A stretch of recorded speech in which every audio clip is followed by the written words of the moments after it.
atrasando ao meu lado, Diego. CEAP, Centro Espírita Altivo Panfiro. Uma casa de amor.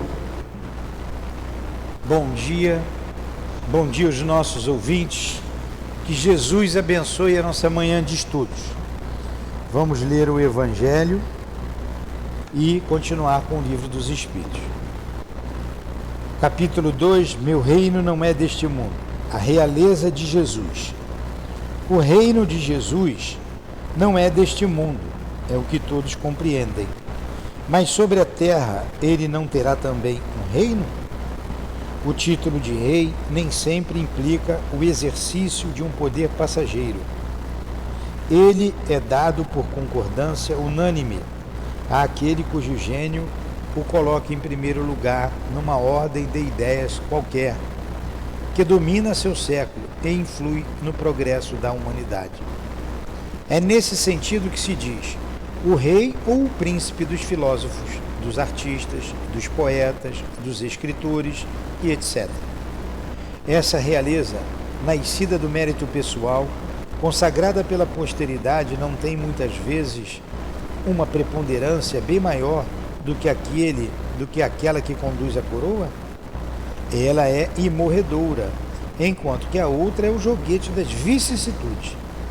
Ela sempre é bendita pelas gerações futuras, enquanto que a outra muitas vezes é amaldiçoada. A realeza terrestre acaba juntamente com a vida. A realeza moral continua governando, principalmente após a morte. Sob esse aspecto, Jesus não é um rei muito mais poderoso do que muitos soberanos?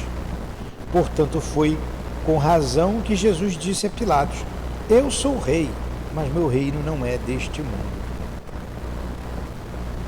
Amado Jesus, aqui estamos reunidos em teu nome, em nome de Deus, para estudarmos a doutrina espírita, o livro dos Espíritos, a principal obra da codificação que o nosso Kardec nos trouxe.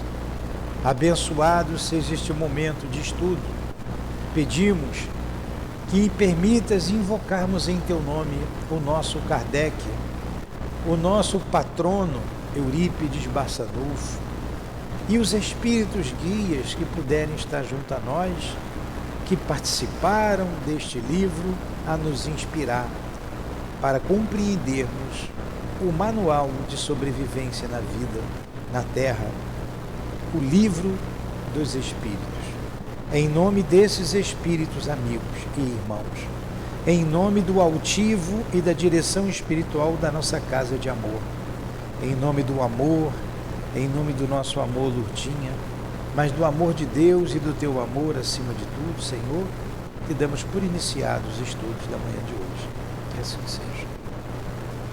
Graças a Deus. Então vamos lá.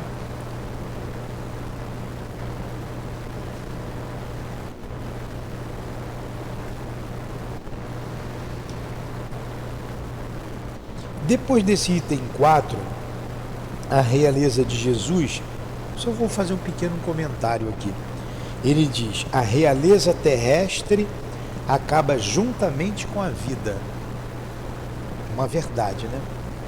A realeza moral continua governando. Aí ele coloca: Jesus então não é um rei? Ele não continua governando com a realeza moral dele?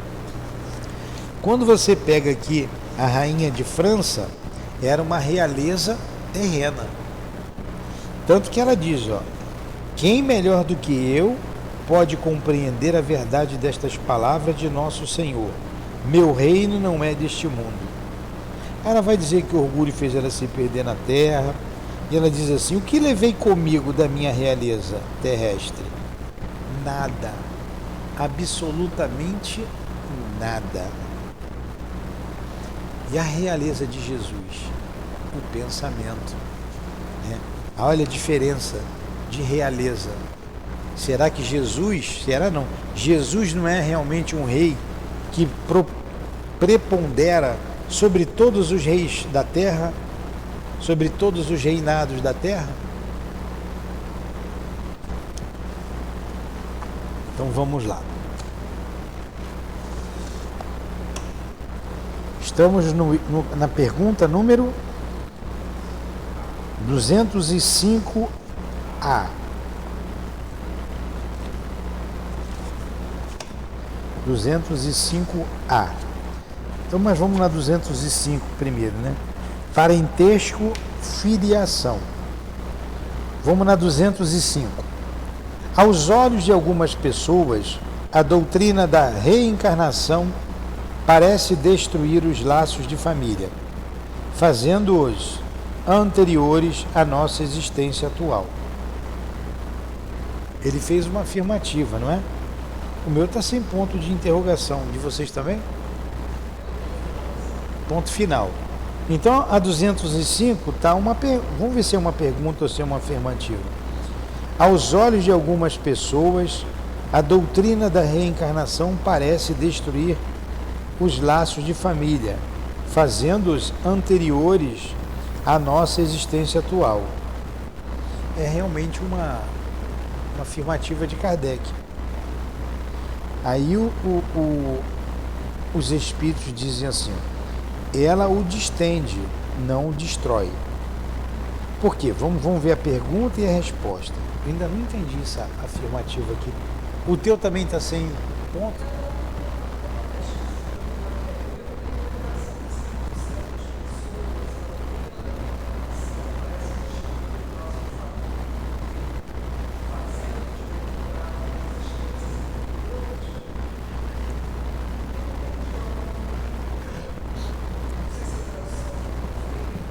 Eu acho que deve ser uma pergunta mesmo.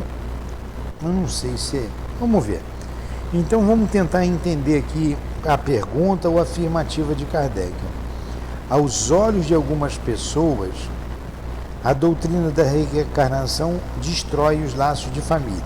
E por que ele está fazendo essa... Aí é uma afirmativa. Tem uma vírgula ali. Por quê? Olha, a pessoa que é adepto à unicidade das existências. Pô, se eu reencarnar, então eu não vou estar mais com meu pai, nem com a minha mãe. Mas eu amo esse pai, eu amo essa minha mãe, eu amo a minha mulher, eu amo o meu marido, eu amo o meu filho. Se eu reencarnar, não vou estar mais com quem eu amo. Muita gente diz isso. Aí é que vem a pergunta é o seguinte, ou afirmativa. Fazendo-os anteriores à nossa existência natural, atual. Aos olhos. Então, vai destruir os laços de família. Vamos deixar a afirmativa, a pergunta final, e vamos para a resposta dos espíritos, que a gente vai entender. Então, olha só, em vez de destruir, ela distende. Por quê? Porque nós pertencemos a uma família espiritual, sendo a parentela baseada em afeições anteriores, os laços que unem os membros de uma mesma família são menos precários. Ela aumenta os deveres da fraternidade, visto que o vosso vizinho ou o vosso criado pode encontrar-se um espírito que tenha sido ligado a vós pelos laços do sangue. Olha só, vamos, pela resposta a gente entendeu. Então, em vez de restringir a reencarnação, os laços de família, ele distende, ele aumenta. Porque o meu vizinho pode ter sido uma pessoa cara numa encarnação atrás. E como a gente é colocado nos lugares por afinidade, o magnetismo nos liga, nos atrai uns aos outros. Só sobe num avião que vai cair quem tem que morrer, né? Tem gente que briga para entrar no voo e não consegue. O avião vai e cai. Aí ele, estava brigando para morrer, não era a vez dele. Então o magnetismo junta as pessoas em pontos. Você vai morar em lugares vizinhos, você tem afinidade, teve ligação, casa espírita. Então, você hoje pertence a uma outra família consanguínea, mas aquela pessoa já pertenceu à sua família consanguínea também. E mais, Por quê? Porque ele pertence à sua família espiritual. Então a gente vem sempre naquele grupo, em torno daquele grupo. Então, em vez de restringir, ele distende, ele aumenta. Entenderam? Entenderam? Muito bem. Aí ele faz uma subpergunta, subpergunta A. Todavia, ela diminui a importância que alguns dão à sua filiação. Quer dizer, eu sou bisneto de Pedro II. Tem um aí que é deputado, né? Que foi neto de Pedro II, não tem? Eu sou neto da princesa Isabel. Fui irmão, sou bisneto lá de Pedro II, um exemplo. É o que ele está dizendo. Isso diminui a importância que alguns dão à sua filiação. A árvore genealógica, né? Genealógica. Já que se pode ter tido como pai um espírito que tenha pertencido a uma outra raça, ou vivido numa condição inteiramente diversa. Aí ele diz aqui, é uma outra afirmativa. É verdade, mas esta importância está fundamentada no orgulho, o que a maioria honra nos seus antepassados. O que a maioria honra nos seus antepassados são os títulos, a classe social, a fortuna. Então, eu sou bisneto aqui de Pedro II. Mas o que me faz sentir bisneto de Pedro II? O orgulho. Meu avô, meu bisavô foi um imperador. Estou pegando um exemplo aqui fortuito. Eu pertenço a essa linha. Mas que linha? Somos espíritos independentes. A gente não vê numa família nascer espíritos elevados, espíritos importantes e também espíritos medíocres. Jesus tinha irmãos. Quem eram os irmãos de Jesus? Tanto que ele diz aqui, eis aqui minha mãe, meu pai e meus irmãos. Todo aquele que faz a vontade do meu pai, este sim é meu irmão, minha mãe e meu pai. Ele não estava desprezando os laços de família, mas a mãe dele e os irmãos dele não compreendiam Jesus. Tanto que eles foram lá pegar Jesus, tirar Jesus dali, porque eles achavam que Jesus, né? Eles dizem assim, ele perdeu o juízo. Achavam que ele estava doido, que ele tinha perdido o juízo. Mostra o quê? Que nem a sua mãe, né, com toda a elevação desse espírito, compreendia a verdadeira missão do Cristo. Poxa, e era mãe. Os irmãos a gente não sabe nem quem foi, nem cita nome, só fala os irmãos. E não tem ideia, a gente não tem notícia que nenhum deles seguiu a Jesus. Nenhum deles seguiu a Jesus. Aí vem aquela história que Maria Santíssima concebeu do Espírito Santo, nunca foi tocada por um homem, blá blá blá blá blá blá. É conversa fiada. Isso aí é para você elevar fazer de Jesus um Deus. E sabemos que Jesus não é Deus. Não é Deus. O José teve nas relações normais com Maria, teve lá o filho. Tinha um monte de filhos, tinha outros filhos. Ele fala irmãos. Irmãos pode ser 2, pode ser 3, né? Pode ser 5. É igual que vem uma curiosidade.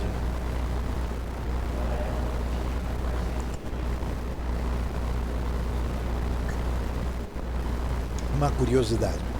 O Diego, quantos são os reis magos? 3.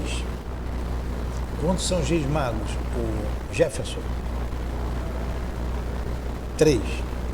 Quantos são os reis magos? São 3. Quantos são os reis magos?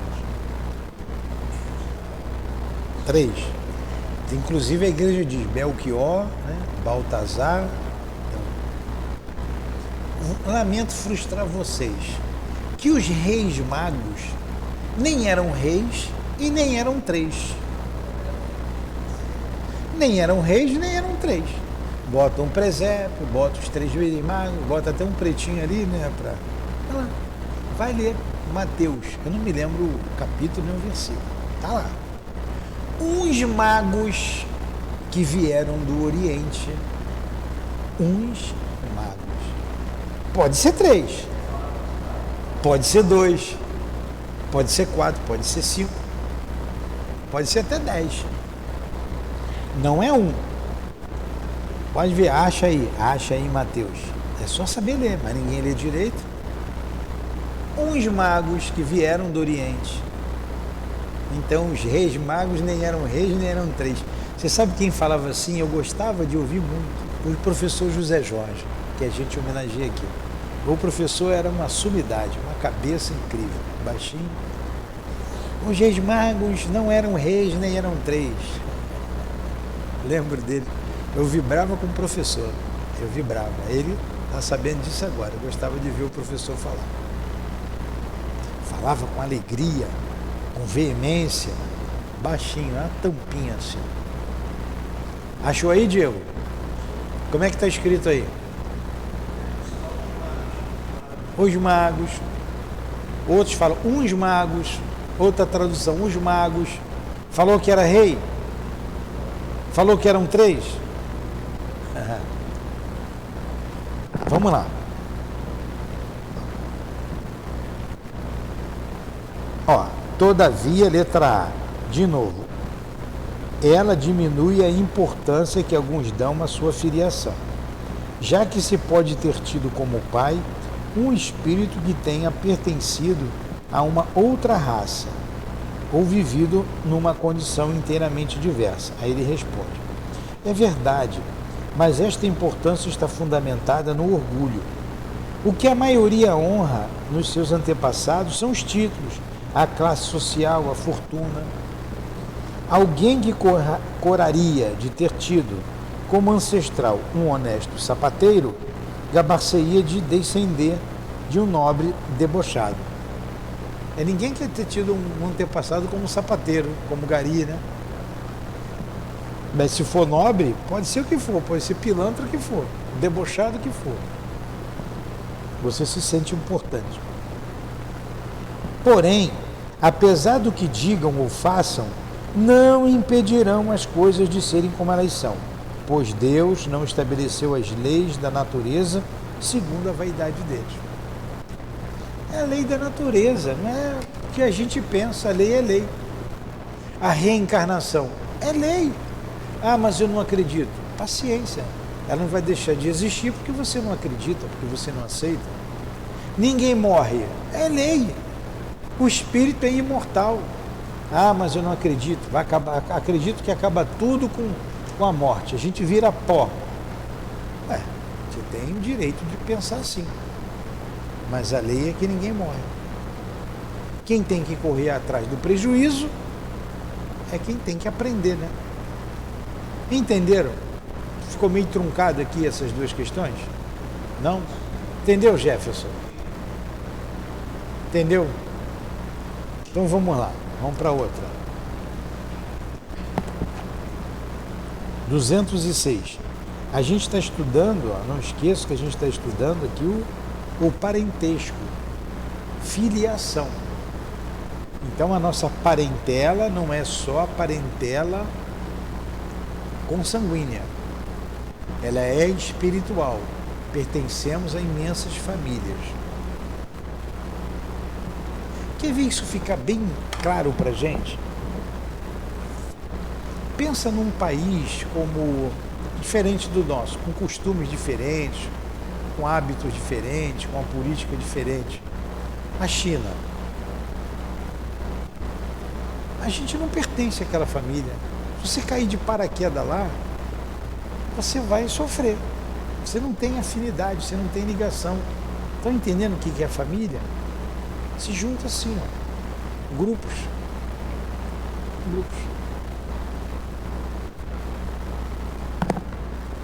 Pertencemos todas à família humana, mas nos unimos por afinidade. 206. Do fato de não haver filiação entre os espíritos dos descendentes de uma mesma família, resulta que o culto dos ancestrais seja uma coisa ridícula? Entenderam a pergunta? né? Já que não de fato não haver filiação entre os espíritos,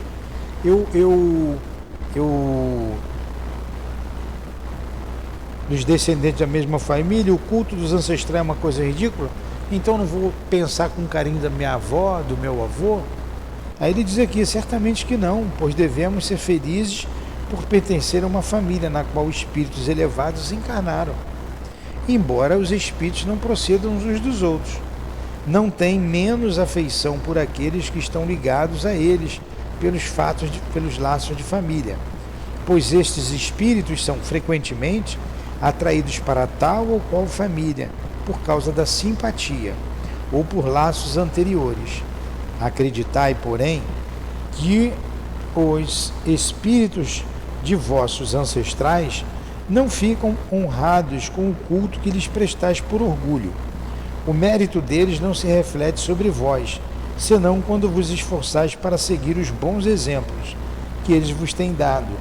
E é somente então que vossa lembrança pode não apenas lhes ser agradável, mas até lhes ser útil. Tá? Então, não é porque meu avô foi Dom Pedro, ou foi Pedro Alves Cabral, ou foi o Chico Xavier, ou foi seja lá quem for, o Dr. Bezerra, que eu vou me orgulhar disso. E ele vai se orgulhar disso. Agora, se eu fizer esforço para seguir o exemplo dele, o exemplo do Chico, o exemplo... Isso é que vai importar. Agora vocês vejam como são as coisas. A gente, quando vê a teoria, acha ela perfeitinha. Aí você vem para a prática. A prática você esquece tudo, você apaga tudo. Você coloca o emburrecedor, apaga tudo. Aí eu me lembrei, a gente vai estudar aqui de novo, lá no Compia, mais para frente. Assim que eu falei com o Valdeci, assim que a gente acabar essas questões morais do livro dos médiuns, que a gente está entrando, a gente entra naqueles médiuns falidos, lá dos mensageiros. Tem um médium que ele... O que aconteceu com ele? Ele pisou na bola aqui na Terra. Foi resgatado de região umbralina, foi levado para o mundo espiritual lá na colônia e tratado e cuidado por 6 espíritos. São 6, né? 5 ou 6 espíritos. Já tinham 5 espíritos, acho que são 5. Poxa, os espíritos fizeram de tudo por ele no mundo espiritual, eram amigos, irmãos, camaradas. O que eles combinam? Esse médium ia vir, ele teria um mandato mediúnico, mandato, não é mandado não, mandado é de prisão, né? O mandato mediúnico, ele ia receber esses 5 espíritos, tinha 2, mas esses 5 espíritos como irmãos, como filhos. Ele ia cuidar dos 5 espíritos e ele, com os 5, os 6, iam divulgar a doutrina espírita, iam trabalhar doutrinariamente. Ele se preparou bastante para isso, ele viria primeiro e depois viriam os espíritos. Perfeito, né? Perfeito. Ele vem, nasce, a mãe é espírita, educa ele, educa na doutrina espírita, na casa espírita. A mãe desencarna, ele jovem ainda, jovenzinho, o pai se casa de novo e a madrasta tem os filhos. Acho que ele tinha 2 irmãos, a madrasta tem mais 3, os 5 filhos estão ali. Ele começa a ter alguns problemas com a mediunidade, ele era médium extensivo, procura o médico aconselha a ter relações sexuais, que o problema era falta de sexo, ele estava saindo da puberdade. ele atende ao médium, ele ia à casa espírita, psicografava, ouvia os espíritos, via. E o que ele faz? Ele se envolve, acaba largando a mediunidade, se envolve com uma mulher do mundo.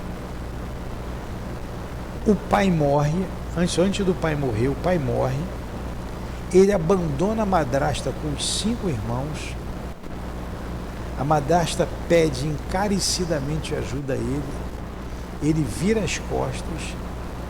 Ele se casa com uma pessoa lá que ele engravidou. A madrasta desencarna. Os 5 filhos continuam órfãos, ficam para aí, não quis nem saber. Ela engravidou de um espírito que tinha afinidade com ela, era um espírito do mal, problemático, trouxe sérios problemas.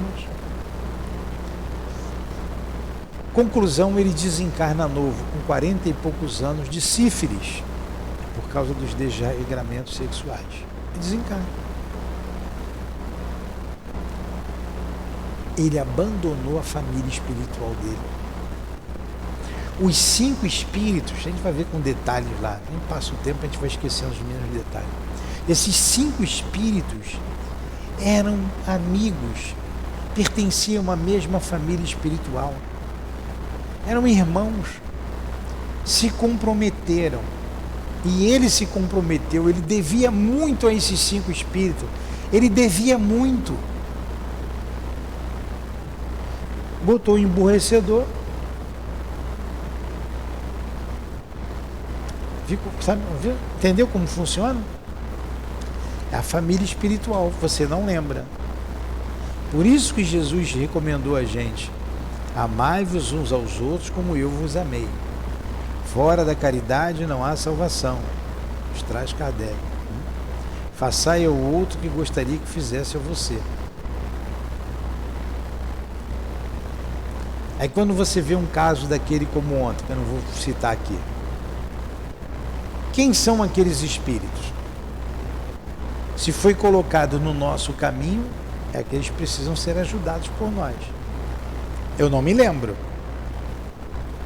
Nós não nos lembramos. Aí um traz uma roupinha, o outro traz um colchonete, o outro...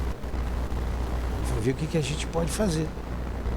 A gente não sabe quem é, não sabe quem são, não sabe se foram caros ou não a gente. E manda a lei de caridade, a lei de amor, que acolhamos a todos igualmente. Igualmente. Estão entendendo que é uma família espiritual? E como a gente despreza a família espiritual por causa do nosso orgulho? Pois é. Por isso que é bom a gente estudar. É muito importante a gente estudar. Ontem eu fiz uma pergunta aqui de noite, no Comp de noite. Eu estava lendo as perguntas aqui. Eu vou fazer a mesma coisa. Segunda-feira aqui de manhã. Eu vou ler a pergunta. O que você acha? Ele deu uma resposta. Você deu uma resposta diferente dele. Você deu uma diferença. Aí eu mostrei para eles, vocês estão vendo a importância do estudo? Ó. Se for no achismo, cada um acha uma coisa. Por isso que tem que estudar. Por isso que é doutrina. Então você pensa de uma forma, ele pensa de outra, você pensa de outra. Eu dei 0 para os 3, ó, os 3 ganharam 0. Para entender a importância de se estudar. Porque essas coisas que a gente está falando aqui, na casa espírita vem a inspiração, vem a ajuda dos guias, e que sozinho a gente não vê. Sozinho a gente passa batido numa opção de coisa. Então vamos lá. Vamos entrar aqui num capítulo sobre semelhanças físicas e morais.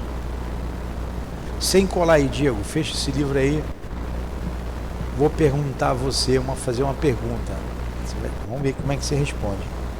Os pais transmitem frequentemente aos seus filhos uma semelhança física.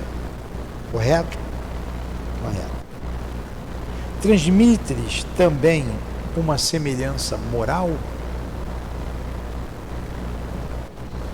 Pergunta de prova é essa, né? Tiago.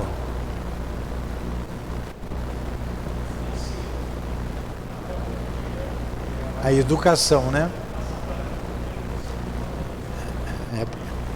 Ó, eu dava uma nota maior pro Tiago do que para você. Sabe por quê? Você falou um não sem convicção. Não. Não, claro que não, pô. Cada um é independente um do outro. Eu não passo a minha moralidade pro meu filho. Essa tinha que ser a sua postura. Tudo é postura, não é? É postura. Aí é diferente. Não. Ele ficou entre o sim e o não. Hã? Sim, influencia. Não é.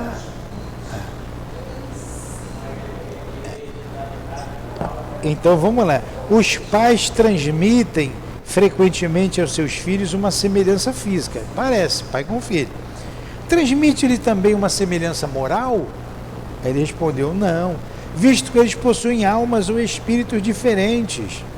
O corpo procede do corpo, o espírito, porém, não procede do espírito. Entre os descendentes das raças apenas há consanguinidade. Aí você tem aquela questão do evangelho, lá, você sabe bem, porque o meu pai comeu uvas azedas, eu vou nascer com dentes trincados, não tem lá? Você sabe que isso me deu culpa quando eu era católico, que quando eu fiz coisa errada, eu falei assim, e amanhã eu vou ter filho, essa coisa errada que eu fiz, o meu filho vai pagar por mim.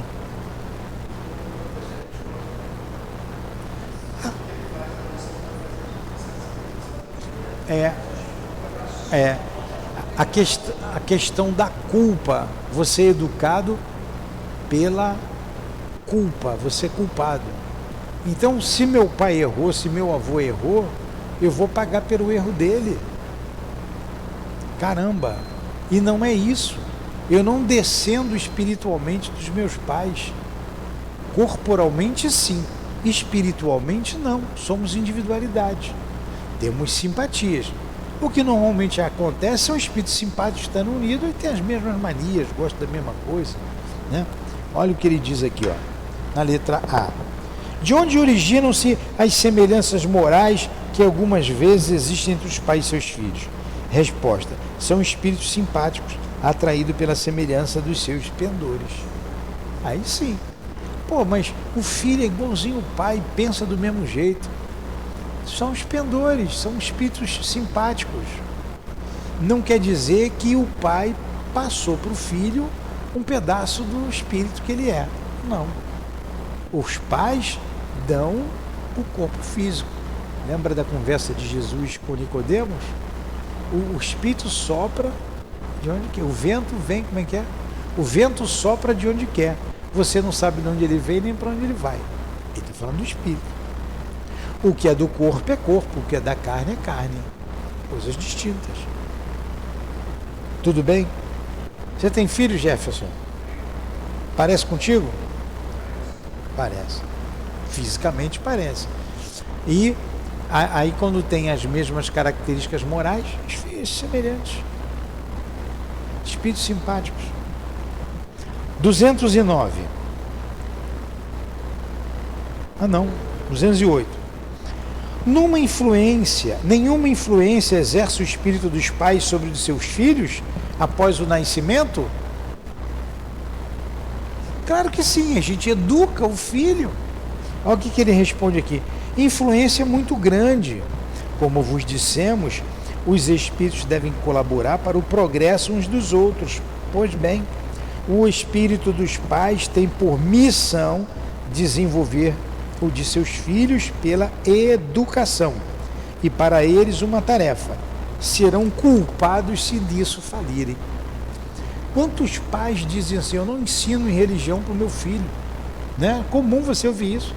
Quando ele crescer, ele vai escolher o que ele quer, porque o pai não tem compromisso com nada, ou então ele é frouxo mesmo e faz a vontade do filho, o filho não quer ir.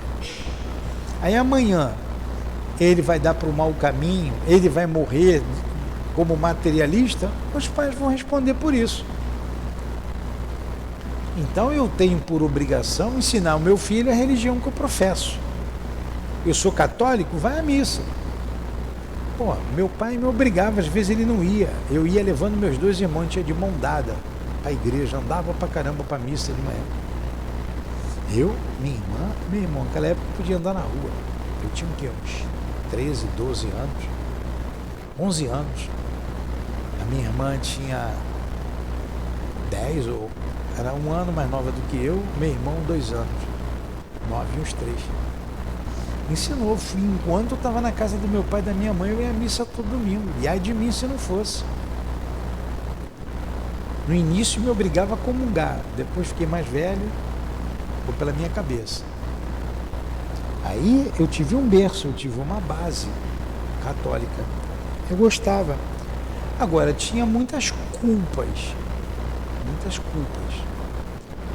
E eu deixei quando meu pai desencarnou e eu tive que pensar um pouco. Aí fui obrigado a pensar, eu falei, não, isso aqui tem alguma coisa errada. Mas eu estar aqui hoje, graças aos meus pais. Tem um trabalho que eu gosto muito, que é de visita aos enfermos. Eu esqueci de falar de manhã, me lembra, segunda-feira eu falei à noite. A gente vai começar com esse trabalho semana que vem. Semana que vem, domingo é das mães, a gente vai começar o outro domingo, pela manhã. É todo domingo, fazer 3, 4 visitinhas, começar às 9 horas e 11 horas acaba. Sai daqui e volta para aqui. Pedi o Léo para coordenar esse trabalho. A gente começa semana que vem, semana agora é outra. Eu tinha o quê? Uns 7 anos, 6 anos. O meu pai pertencia à Conferência dos Vicentinos na igreja. Então eles se reuniam lá uma vez por semana, liam o Evangelho, faziam oração, eles passavam uma sacolinha e aquele dinheiro eles compravam alimento, faziam umas cestas básicas para entregar a algumas pessoas mais necessitadas. Quando vinha a sacolinha, o meu pai me dava o dinheiro, uma vez eu lembro, tem coisa que a gente não esquece. Eu fui ver quanto é que era, ele. A mão direita não pode saber o que tem da mão esquerda. É o pé da letra. Não olha. Aí eu fechei a mão, ele me deu o dinheiro, botou assim, eu fechei. Aí vinha a sacolinha, eu largava lá dentro da sacolinha. Eu criança. Então ele estava me ensinando a doar um pouco do que eu tenho a quem não tem. E uma vez por mês, lá acho que era uma vez por mês, eles levavam a cesta, eles faziam não era cesta, era bolsa de alça, aquelas bolsas de lona antiga, né? Tinha uma bolsa, enchia a bolsa, e é legal, com feijão, com arroz, com macarrão. Eu lembro sempre do macarrão, que o macarrão estava em cima. Aí botava lá na bolsa da cesta. Ele tinha bicicleta, quase ninguém tinha carro naquela época, né? Meu pai tinha bicicleta grande. Eu ia atrás, sentava atrás, botava a bolsa ali no lugar de sentar atrás, não. Entre ele e mim ficava a bolsa ali. Ia na casa da pessoa, ele tirava a bolsa e me dava para eu entregar a pessoa. Aí eu entregava. Eu entregava a cesta, eu gostava daquilo. Aí tem uma menina aqui que eu já vi que gosta de ajudar, só deixa ela responsável pelo café, deixa ela dar o pão. Ah, mas ela não sabe direito. Deixa as crianças mais velhas, eu canso de falar, deixa as crianças dar o pão, deixa para eles aprenderem. Mas os adultos barbados querem fazer tudo certinho, né? Não precisa fazer certinho, deixa que eles vão aprender, amanhã eles vão ajudar os outros. Eu já pedi várias vezes, deixa as crianças servirem os pais, deixa elas darem a sopa.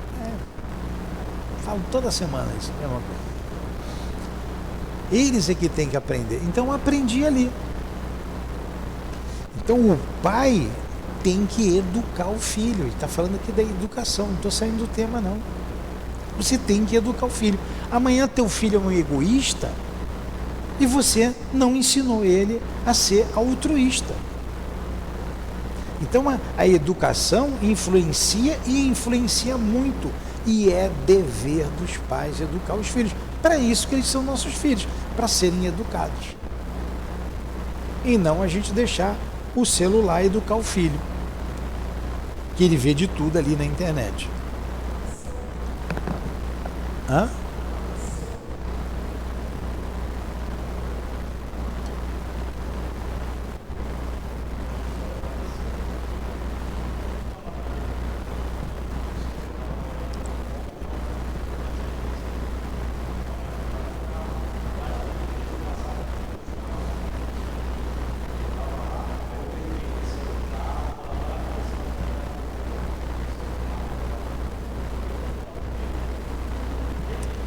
É isso aí. Amanhã ele vai crescer, ele vai querer ajudar na casa espírita. É isso aí. 209. Por que pais bons e virtuosos se originam filhos de natureza perversa? Ou melhor, porque as boas qualidades dos pais nem sempre atraem por simpatia um bom espírito para lhes animar o filho? Resposta. Um mau espírito pode pedir bons pais na esperança de seus conselhos o dirijam por um caminho melhor, e Deus frequentemente o confia a eles. Às vezes, um espírito rebelde pede para ter um pai rígido, rigoroso, porque ele precisa daquilo. Isso aí. 210. Os pais podem, pelos seus pensamentos e suas preces, atrair para o corpo da criança um bom espírito, de preferência um inferior? Claro que não, né? Claro que não. Podem, porém, melhorar o espírito da criança, a que deram origem e que lhe foi confiada. É o dever deles, Maus filhos são uma prova para os pais. E quantos a gente vê lá a reencarnação de Segismundo? O pai não queria. O pai o via como um monstro. Tem um monstro querendo me matar. Porque como espírito ele lembrava que foi assassinado por aquele que queria ser seu filho. Então, agora, pelas suas preces você pode melhorar o espírito. Mas você pode ter na família um inimigo seu. Quantos pais, o pai detesta o filho. Ou o filho detesta o pai. Ou a mãe, não tem? E eu peguei uma menina essa semana aí, conversando com ela, ela falou, eu detesto meu pai. Eu tenho nojo dele. Eu não gosto dele. Eu não sei por que ele não vai embora, que ele não sai de casa, que ele não volta mais. Nossa. Então ela traz aquele sentimento de antipatia lá do passado, não é de agora não. Não é de agora. Vamos lá. 211. De onde se origina a semelhança de caráter que existe frequentemente entre dois irmãos, principalmente entre gêmeos? Resposta. Espíritos simpáticos, que se aproximam por semelhança de seus sentimentos e que ficam felizes por estarem juntos. Essa semana, foi semana passada, alguém me contou, foi aqui da casa, eu não me lembro quem foi. Disse que teve o filho, o primeiro filho, o filho berrava, chorava, nasceu chorando, foi o Valdeci. Diz que a menina chorava, dia e noite, não parava, chorava, não aguentava mais, de tanto berro que a criança não dava. Quando a mãe engravidou, pela segunda vez, aí a menina parou de chorar, ficou calminha, nunca mais chorou. Teve um irmão. Aí ela disse, depois de adulto, até hoje ela chama ele de frouxo. Você é frouxo, medroso. O doutor Herman tinha dito para ele que os dois eles combinaram vir juntos, gêmeos. E na hora de vir ele não quis, ele pulou fora.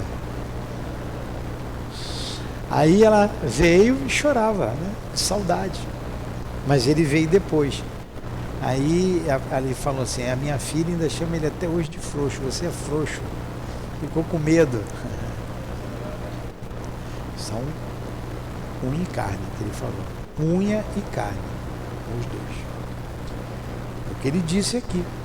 Então você tem gêmeos. Agora, não significa dizer que os gêmeos sejam sempre amigos, né? Às vezes não. Você chega a ver casos desses que nascem colados um ao outro, chipófago, né? Aquilo ali é uma coisa, é um defeito, um problema genético, mas aqueles espíritos não estão ali à toa, são inimigos. Aí depende tudo um do outro, para tomar banho, para ir ao banheiro, para comer, para dormir. Vai aprender a gostar do outro de qualquer maneira, porque não dá para ficar brigando, né? Vai brigar como? Vai dar uma cabeçada no outro, tu vai sentir também, pô? Né? As coisas que acontecem que muita gente não tem explicação, mas que a doutrina espírita, com a reencarnação, clareia tudo. Próxima. Nas crianças cujos corpos são ligados e que têm alguns órgãos comuns, há dois espíritos, ou melhor, duas almas? Resposta: sim, mas a semelhança entre elas faz com frequência que pareça uma só aos vossos olhos. É isso que a gente acabou de falar. São dois espíritos ali.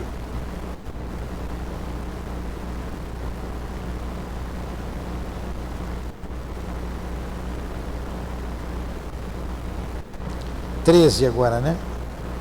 Visto que os espíritos encarnam nos gêmeos por simpatia, de onde se origina a aversão que, algumas vezes, vemos entre esses últimos.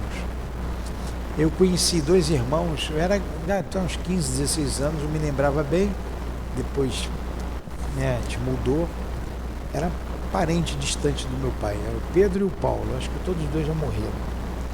Mas eram muito iguais, igualzinho, eu tinha dúvida, eu não sabia quando era um, quando era outro, eu não sabia. Fisicamente, maneira de falar. Tinha um que enrolava as pessoas e botava a culpa no irmão. Não foi eu não. Aí ia cobrar, não, foi meu irmão. Um jogava pro outro. Não, não fui eu não. Mas eram muito parecidos os dois. É até engraçado, né, quando você vê isso, muito parecido. Aí, ele está perguntando, de onde nasce a aversão às vezes? É gêmeo e tem aversão. Esses dois não tinham aversão, não. Agora, aí ele colocou aqui, ó. Não é uma regra que entre os gêmeos haja apenas espíritos simpáticos, mas os espíritos podem querer lutar juntos no palco da vida, a ponto de nascer ligado um ao outro, aprender a gostar um do outro. A gente estudou aqui o Obreiros da Vida Eterna essa semana. Fizemos 4 semanas do capítulo 5, do Gotuso, o irmão Gotuso.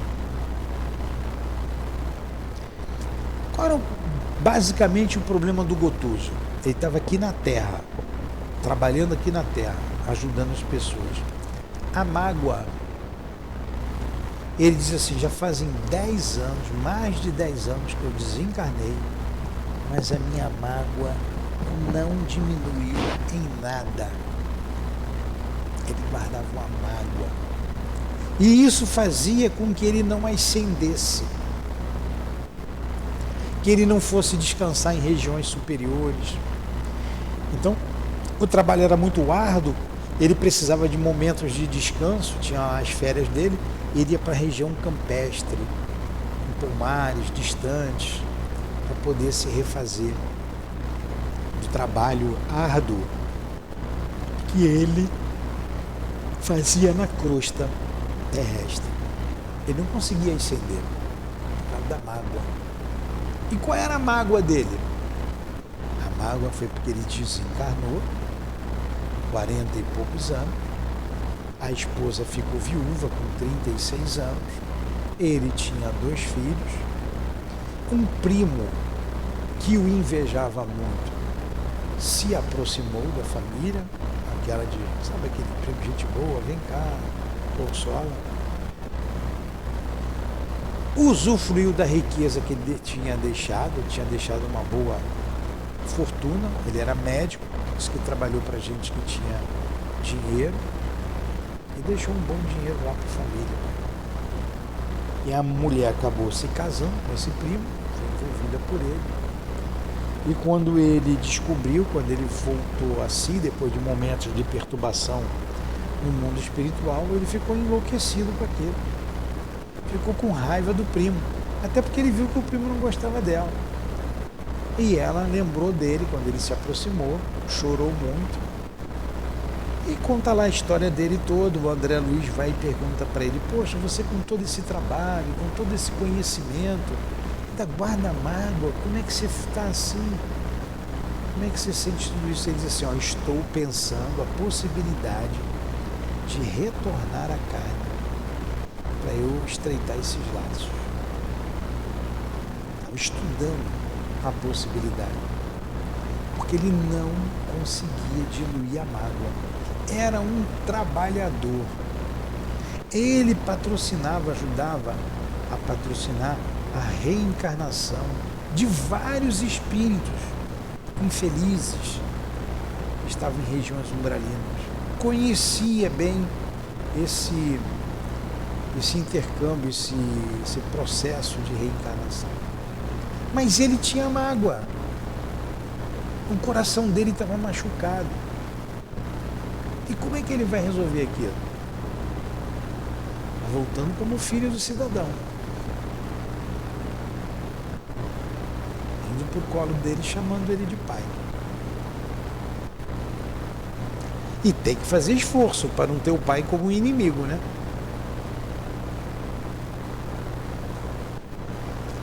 Eu tenho um amigo, vou chamar um dia para ele vir fazer palestra aqui, eu gosto dele, lá do Leão Denis. Ele tem um filho, tem um casal, ele tem um filho. Ele dizia para mim, ele e a mulher dele, conheço os dois, são meus amigos. Não vou falar o nome dele aqui não. Mas ele dizia assim, ó, o meu filho é meu inimigo, é meu inimigo. Eu faço de tudo por ele, ele me detesta. Eu faço de tudo para agradá-lo. De tudo. Ele não gosta de mim.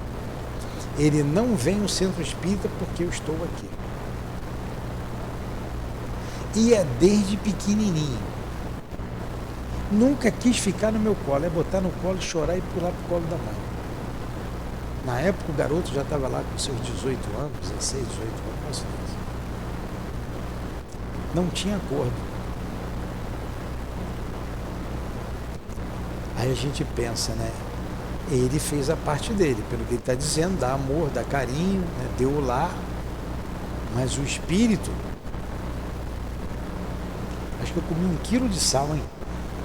Botaram sal no café, só tomei café, pô. Tem muita coisa interessante que merece estudo. Merece estudo. E não tem psicologia que vai arrumar resposta, não tem psiquiatra que vai arrumar resposta para essas divergências. A não ser a compreensão da reencarnação. Não tem outro caminho para entender isso. Impressionante. E o pai é gente boa, trabalhador da doutrina, trabalhador assíduo, ele, a esposa, trabalhadores sérios, gente boa. Pô, e o filho? Vamos lá, próxima. Dá para mais uma ou vamos parar? Vamos parar, né? 10 horas?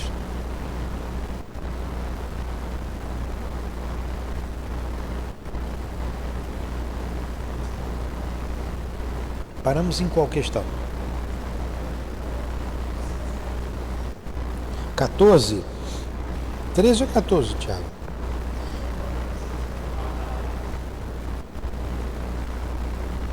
É o que se deve pensar das histórias de crianças que lutam no seio da mãe, né?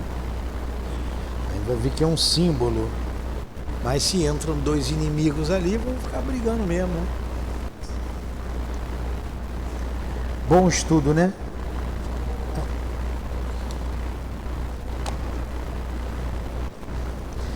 Alguma pergunta?